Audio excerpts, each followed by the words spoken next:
भी सॉल्व कीजिए, मैं भी, हम भी करते हैं, देखते हैं किसको कितना टाइम लगता है। ठीक है, एक बार सॉल्व कर देते हैं। हाँ, फिर जितनी बार करेंगे उतना अच्छा है। तो भले घर से करके आइए, फिर भी मेरे साथ करते, तो मैं करूँगा बैठने से क्या अच्छा, फटाक से कर लीजिए। यही तो खेल है, जितनी बार करेंगे उतना दिमाग शार्प होता है, उतना लंबा समय तक याद रहेगा आपको। मेरी बात याद रखिए। तो क्वेश्चन नंबर अपना है 6। अच्छा, 6 का एक ही है।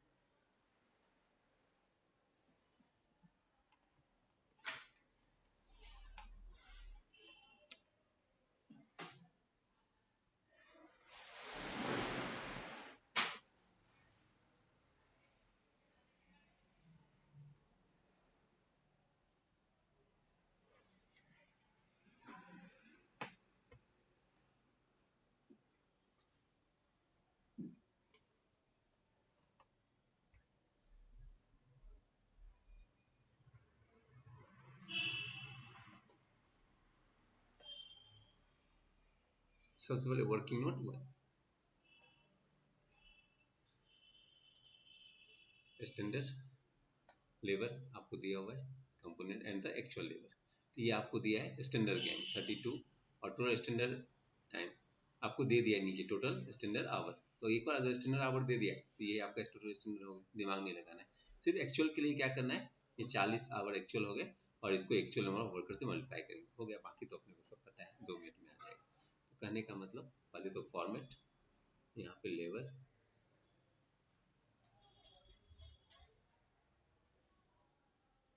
SH SR, जितनी बार मौका मिले ना उतना फास्ट, मेन में टाइम देखना है कि क्वेश्चन 5 मिनट में सॉल्व हो जाए। AH AR AH into AR RSH RSH into SR AH into SR। Labour में कौन कौन सा क्वालिटी है, skilled, semi skilled, unskilled. Skilled,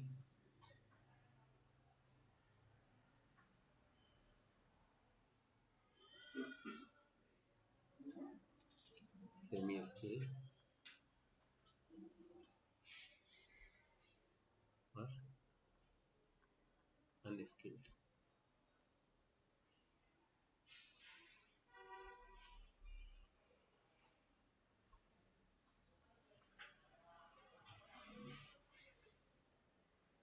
total ये 1800 दिया हुआ है, ये हो जाएगा 1800 टोटल। और इसका किस रेशियो में बांटना है आपको, ये 32 12 और 6 के रेशियो में बांटना है। इसका रेशियो हो जाएगा 32 12 6। और ये अब सीखने की जरूरत नहीं है, एक बार सिर्फ और बता देता हूँ, बाकी आपको पता है रेशियो बांटना, तो इतना तो आना चाहिए, 1800 इंटू 32 डिवाइड बाई 50, ऐसे सबके साथ करना है, रेशियो में बांटना। तो ये हो जाएगा आपका 1800 तो 32 divide by 50, 1152। 1800 into 12 divide by 50, 432 216। SR आपको दिया हुआ 321। एक्चुअल आवर्स के लिए अपने को मल्टीप्लाई करना पड़ेगा, 40 इंटू 28, 28 इंटू 40, 1120।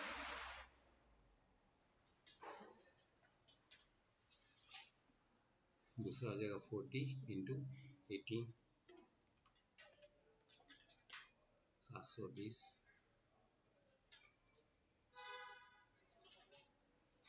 और तीसरा हो जाएगा 40 into 4, 160,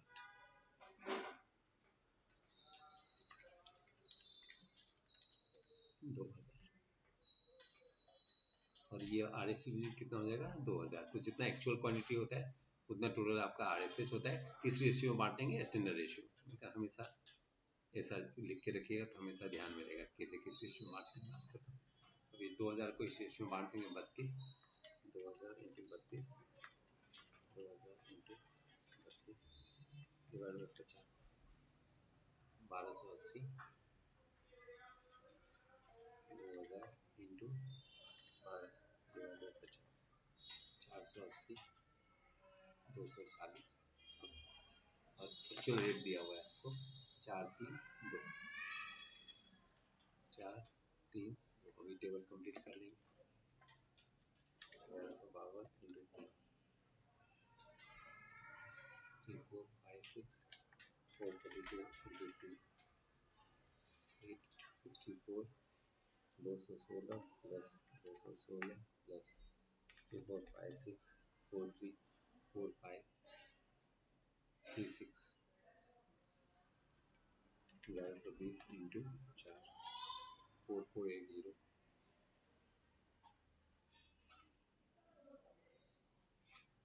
720 into 3 2160 and 320 360 plus 320 plus 4480 6960 then ये हो जाएगा 1280 इंटू 3840 280 इंटू 2 260 एंड 240 240 5840 5040 और ये हो जाएगा 1120 3360 ये हो जाएगा 420 इंटू 2 1440 और ये हो जाएगा 160 इंटू 1 160 1460 प्लस 2360 4960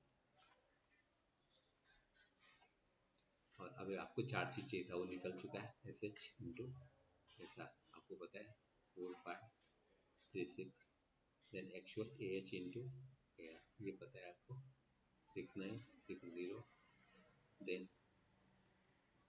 ए एच इंटू एस आर ये है 4960 and R S H into S R ये आपको पता है 5040 ये सारे वैसे से निकल जाएंगे सारे total labour cost price equal to S H into S R minus H into equal to 4536 माइनस 6960 4536 माइनस 6960 2424 दूसरा लेबर रेट बनाए equal to H S R minus H into S R minus H into A ये हो जाएगा आपका H into S R H into S R 4960 minus H A R 6960 4960 minus 6960 2000 inverse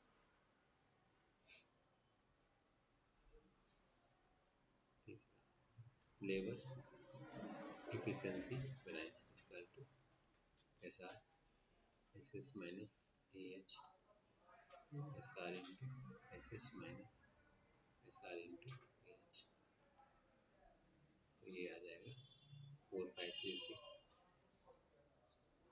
minus SR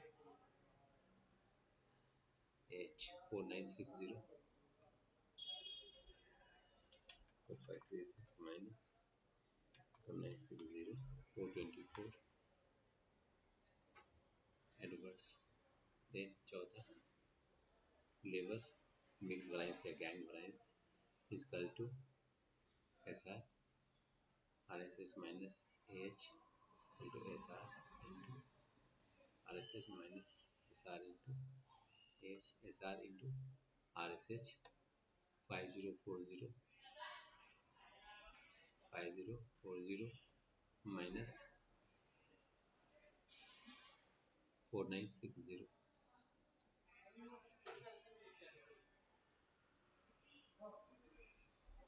5040 minus 4960 80 favorable, and last में lever sub efficiency variance equal to SR SS minus RSH SR into SS minus SR into RSH 4536 minus 5040 4536 minus 5040 504 तो practice करते जाएंगे। Speed main असली खेल क्या है costing में, speed क्या आना चाहिए, कैल्सी करेक्ट वर्क करना चाहिए, जो भी कैल्सी है अच्छा वाला रखिए, कैल्सी सही वर्क करना चाहिए, फार्मूला सही यूज होना चाहिए, तो क्या होगा दिमाग में फिगर भी याद होने लगेगा, लिखेंगे ना तो पुराना फिगर ऊपर का फिगर ऑटोमेटिक याद रहता जाएगा, मतलब ये नहीं बोलता हूँ रटा जाएगा, मतलब आपको कोई भी चीज करेंगे ना तो रिटेन हो जाएगा, मतलब जैसे आपने ये देखा अभी तो नीचे अगर वही फिगर आया तो आपको याद रहने लगेगा, दिमाग ऐसा काम करता है, फास्ट करते जाएंगे तो कैलकुलेशन भी याद रहेगा, लिखा हुआ चीज भी आपको याद रहेगा।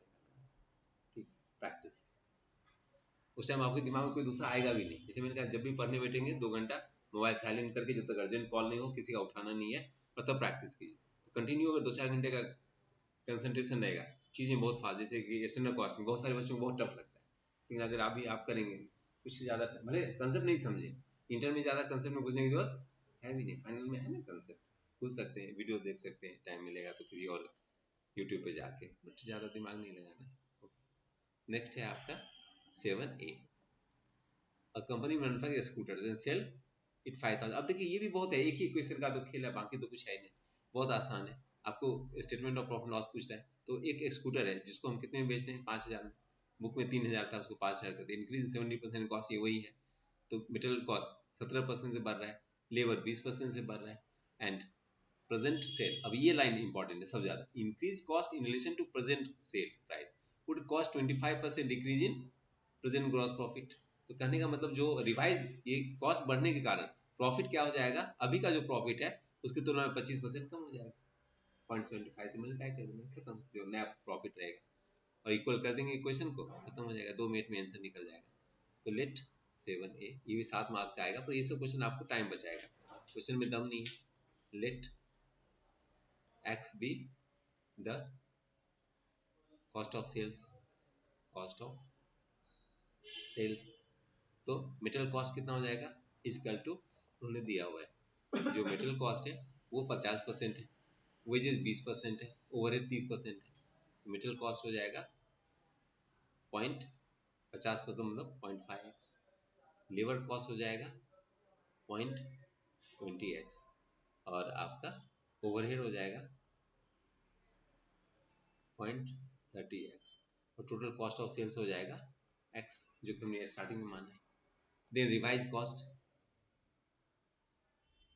तो यहाँ पे प्रॉफिट निकाल लेते हैं, यहाँ पे प्रॉफिट क्या हो जाएगा, gross profit is equal to profit is equal to sales minus cost of sales, sales minus, formula भी लिख देता हूँ कि ध्यान में रहेगा, sales minus COS cost of sales, sales कितना है 5000, कॉस्ट ऑफ सेल्स कितना x, ये इक्वेशन 1।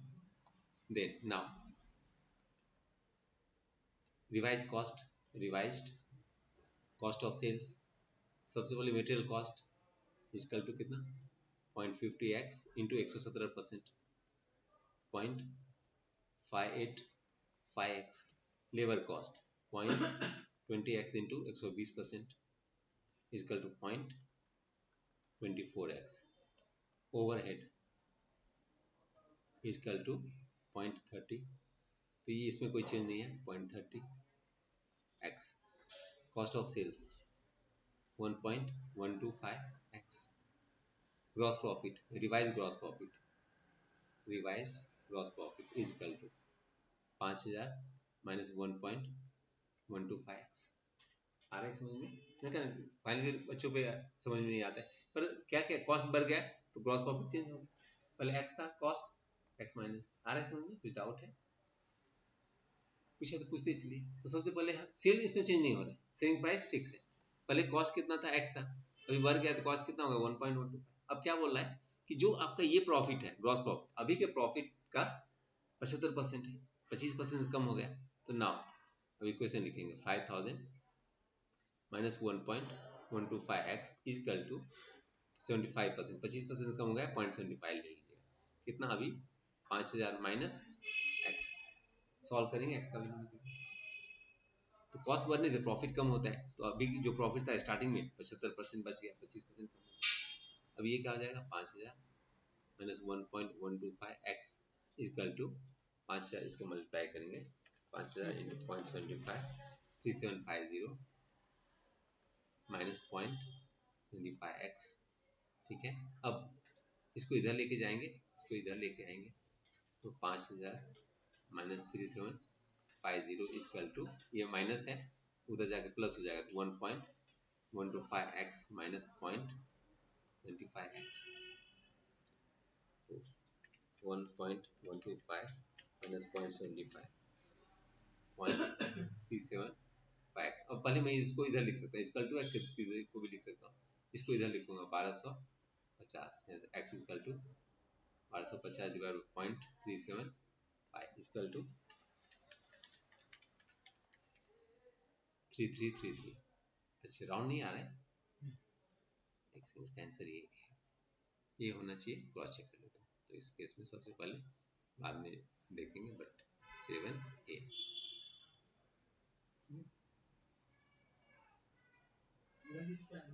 अच्छा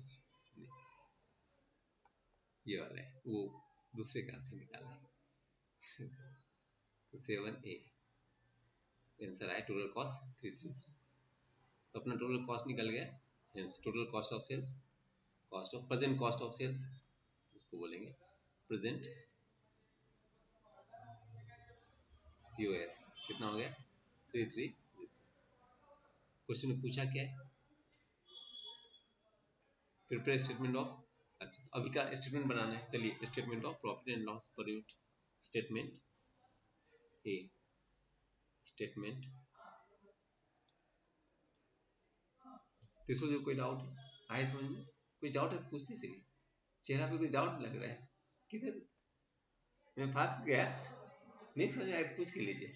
देखिए अभी एक स्कूटर है, उसको कितने में बेच रहे हैं 5000 में, और कॉस्ट को हमने क्या माना x, तो प्रॉफिट कितना x।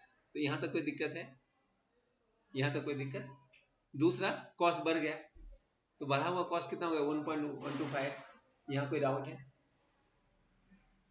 कॉस्ट बढ़ा जितना परसेंट बढ़ता है उसको क्या कहते हैं मल्टीप्लाई करते हैं, 17% बढ़ गया क्या कहते हैं 17% से मल्टीप्लाई करते हैं, ये कॉस्ट हो गया। अब बोल रहा है कि जो ये रिवाइज ग्रॉस प्रॉफिट है, वो पहला जो प्रॉफिट था ना उसका 25% कम हो जाएगा, पहला प्रॉफिट, पहला प्रॉफिट कितना था 5 है माइनस है, अभी जो कॉस्ट बढ़ा तो ये वैल्यू क्या हो जाएगा कम हो जाएगा, कितना कम हो जाएगा 25%, तो 25% मतलब 75%, तो हमने 75% को 75% नहीं लिख के 0.75 लिखा, क्या फर्क पड़ता है, 75% नहीं लिखेंगे तो वही 100 से डिवाइड कर दिया बस। तो ये जो रिवाइज प्रॉफिट है, ये जो पुराना प्रॉफिट था उसका 75%, ये इक्वेशन सॉल्व किया, इसको इतना ही था, ये क्वेश्चन इंपॉर्टेंट है बाकी कुछ नहीं, ये क्वेश्चन में कंफ्यूजन होता है बस, कभी कभी हम उल्टा कर देते हैं, एक्स निकल गया अभी हो गया, उसी को सजा देना, statement of profit and loss particulars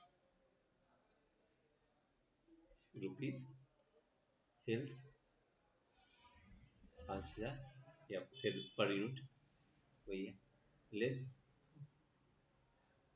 cost of sales, total देखेंगे तो कितना 3333, ब्रेकअप के साथ भी लिख सकते हैं कोई दिक्कत नहीं, ये हो जाएगा, ब्रेकअप के साथ लिखते हैं चलिए ज़्यादा अच्छा रहेगा, क्योंकि जब दूसरा बनाएंगे ना उसकी जरूरत पड़ेगी। Cost of sales direct material direct labour overhead, तो ये कितना 50% 333 का, ये हो जाएगा 233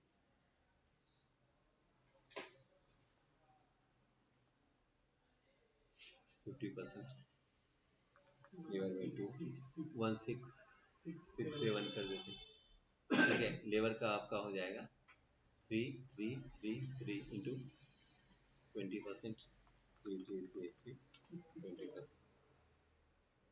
667, तो ये मैचिंग कर देते हैं। ओवरहेड ये क्या करते हैं 333 इंटू 30%, तो 3333 माइनस 1667 माइनस 667, 1 रुपये का फर्क पड़ा है, इसको 999 में कर देते हैं, तीनों मिला के 33 होना चाहिए, और ये हो जाएगा आपका प्रॉफिट।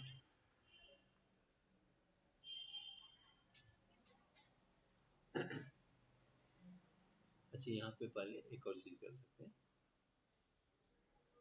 टोटल कॉस्ट लिख देते हैं, टोटल कॉस्ट 3333, ऐड प्रॉफिट,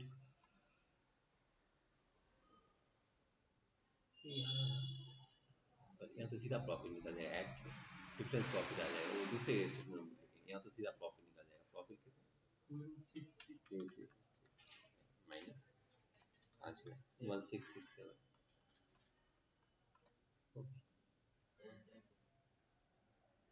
क्या बोले? अच्छा, इसको कॉस्ट से भी शुरू कर सकते थे, कॉस्ट शीट करते हैं तो कॉस्ट से जा सकते थे, 1667 क्या बोले? आपने डबल 7 लिख दिया, 1667। अच्छा अच्छा, ऐसा है क्या? 1667। अब दूसरा बी, इसका प्रेजेंटेशन शायद थोड़ा अलग क्या रहेगा उन्होंने, अच्छा कॉस्ट से शुरू होकर सेल्स के, ठीक है, वो भी कर सकते हैं, तो एक्चुअली ये कॉस्ट की तरह भी कर सकते थे, जैसा बुक में किया है, अगर मैं बुक के अनुसार जाऊँ तो आप चाहेंगे तो प्रेजेंटेशन थोड़ा चेंज कर सकते दीजिए, इस क्वेश्चन को जैसा बुक में किया है उसके अनुसार भी सॉल्व कर देता हूँ, क्योंकि इसके बाद दूसरा जो स्टेटमेंट बनेगा ना, वो बनाना आपके लिए आसान हो जाएगा इसके लिए, तो बुक में उन्होंने क्या किया है आपका, ये वाला लास्ट में लिखा है,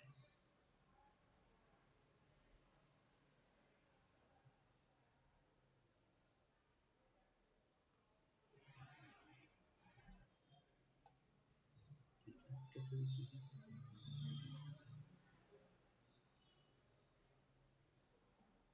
तो प्रेजेंटेशन कैसे भी करेंगे मार्क्स मिलेगा, बट ये वाला ज़्यादा सही है क्योंकि इसकी आगे जरूरत पड़ेगी, टोटल कॉस्ट और सेल्स अपने को पता है 5000, तो ये आ जाएगा बैलेंस। अब इन्होंने अगले क्वेश्चन में परसेंटेज प्रॉफिट सेम रहने के लिए बोला है, लेकिन percentage profit on sales, profit on sales या कॉस्ट निकालें, एक ही बात है, कॉस्ट निकाल लेते हैं, प्रॉफिट ऑन कॉस्ट, उन्होंने क्वेश्चन में क्या बोला है, सेकंड क्वेश्चन पर आते हैं, सेकंड पार्ट में क्या बोला है, calculate the new selling price produce same percent profit to cost of sales, okay, तो percentage profit on cost of sales equal to कितना हो जाएगा, तो प्रॉफिट कितना है 1667 डिवाइड बाय सेल्स कितना है, कॉस्ट ऑफ सेल्स कितना है 3333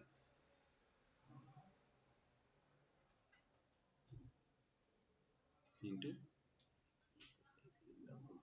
सर क्या कर रहे, 3333 इंटू 100 इजकल टू कितना 50% आ रहा है अराउंड में, 1667 डिवाइड बाय 50% ले लें। अब अगले में क्या पूछा है, calculate the new selling price to produce same percent of profit to sales, तो अगला लिखेंगे B, calculation of new selling price,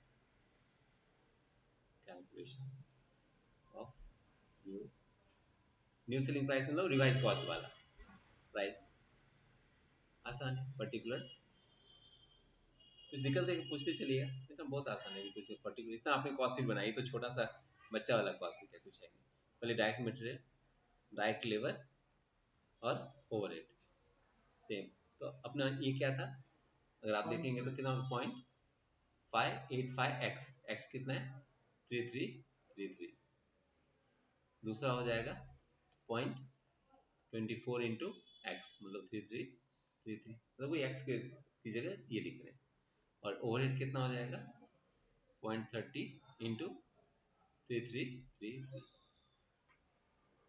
पहले का हो जाएगा आपका 3333 इंटू 0.585 149, क्या बोले, 0.585, देखिए रिवाइज कॉस्ट हमने जो निकाला वो वाला लेंगे, ये वाला, ये रिवाइज कॉस्ट ये है, अब कॉस्ट ये लेंगे ऐसा, इसलिए ये कितना लिया 585, ये कितना लिया, आया समझ में, तो रिवाइज के टाइम ये लेते हैं,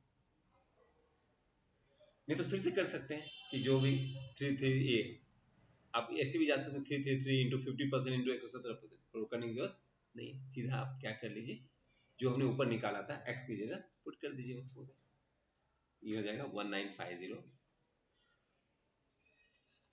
दूसरा हो जाएगा 3333 इंटू 0.24 800 और तीसरा हो जाएगा आपका 1000। यह आ जाएगा 1000 plus 800 plus 1950 3750 COS add profit 50% of COS add profit at the rate 50% on cost of sales divided by 2 1875 and sales yeah plus 3750 5625। तो ये सब क्वेश्चन में सिर्फ फिगर चेंज करेगा, स्ट्रक्चर चेंज नहीं करता है क्योंकि ऑटोमेटिक टफ है बच्चों के लिए, मैथ है, इसलिए इसको ज़्यादा छेड़खानी नहीं करेंगे। हो गया, लिख के ले लीजिए। ये कि घर पे अच्छे से एक दो बार समझ के करना है, अपने ढंग से स्टेप बनाना। ऊपर से करो और ऊपर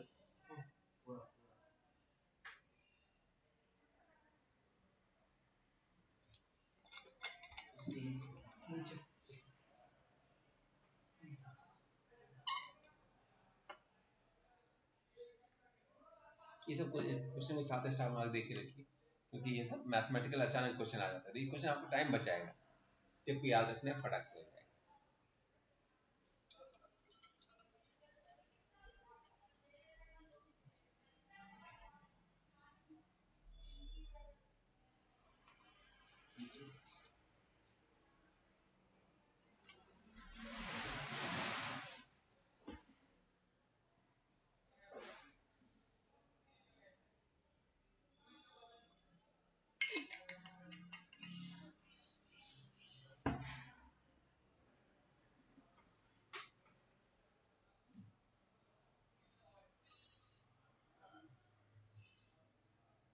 ये क्वेश्चन सबसे इंपॉर्टेंट है, ये वाला इसको समझना है। अभी वाला पहले लिखना है और जो पहला प्रॉफिट था वो बाद में लिखना है बस।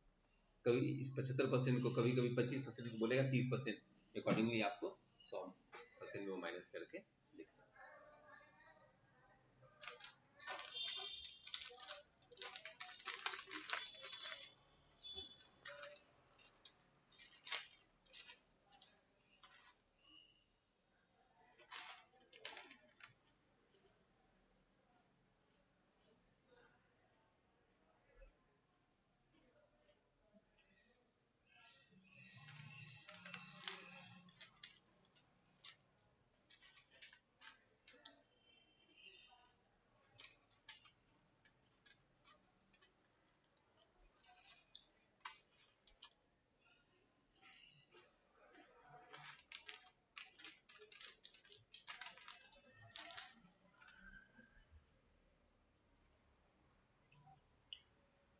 बाकी क्वेश्चन खुद से सॉल्व कीजिए, सिर्फ ये क्वेश्चन लिख के लीजिएगा, ये मत लिख के लीजिए, कॉपी मत कीजिए, ट्राई कीजिए खुद से करने, नहीं हुआ तो देखिए कैसे लिखते हैं।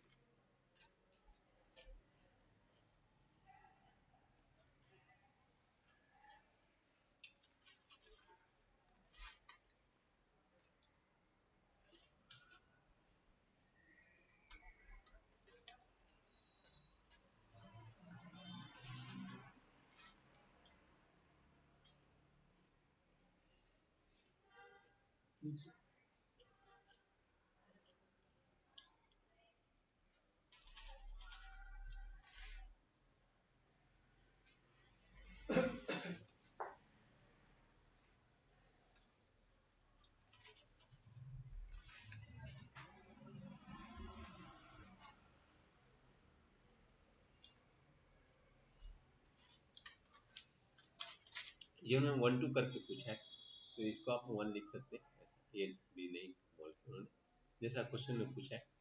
क्वेश्चन में शायद इन्होंने 1 और 2 करके पूछा है, 1 2 इसको।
अच्छा इससे अच्छा आप दूसरा लिखते हैं, ठीक है, दोनों लिख के ले लीजिए। ये भी एक तरीका है, सिर्फ अगर प्रॉफिट स्टेटमेंट पूछेगा तो आप इसे भी बना सकते हैं। पर एग्जाम में थोड़ा सा चेंज कर दिया जैसा उन्होंने बुक में आंसर लिखा है, सेकेंड वाला ये वाला।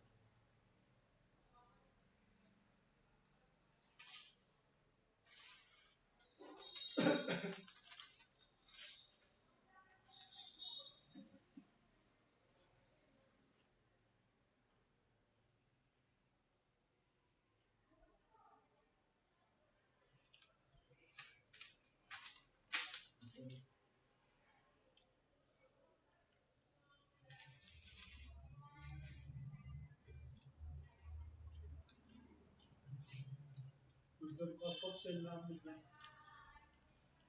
लिख देंगे तो भी चलेगा। COS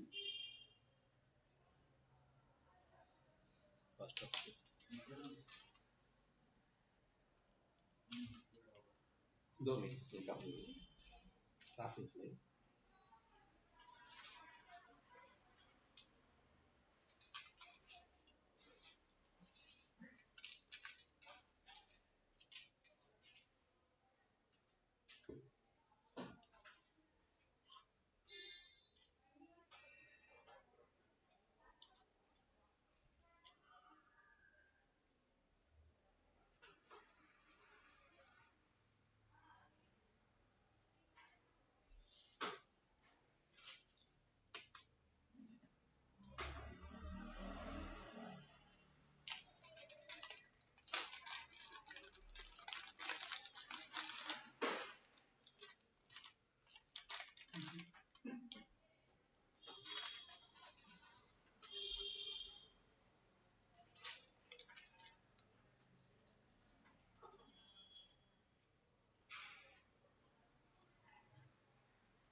उसके बाद ये दूसरा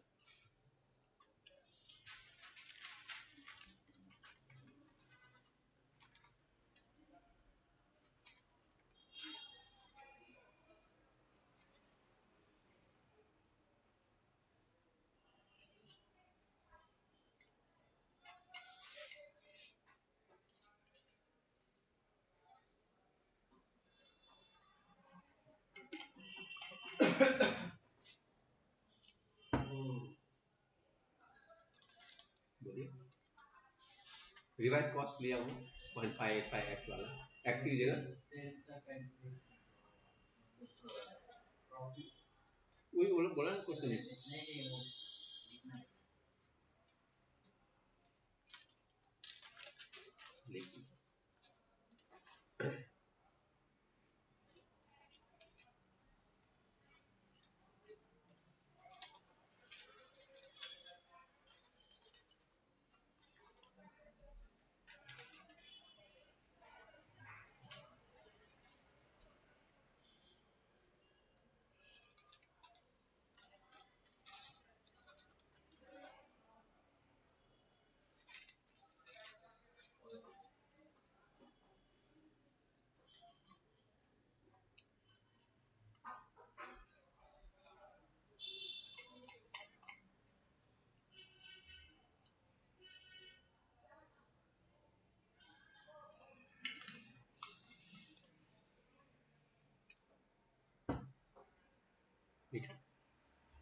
लेकिन ये सब क्वेश्चन भी आपको ग्रुप 2 में है, तो मैंने ग्रुप 1 अगर आपने अच्छे से कर लिया तो ग्रुप 2 में कुछ बड़े बड़े क्वेश्चन सॉल्व करने को मिलेंगे 30-40 बस। बाकी सब यही है, बेस यही वाला है, मार्जिनल कॉस्टिंग और स्टैंडर्ड लो, वहाँ पे बस ओवरहेड है एक्स्ट्रा, मटेरियल लेवल सब क्वेश्चन सेम ही है, कुछ क्वेश्चन छोड़।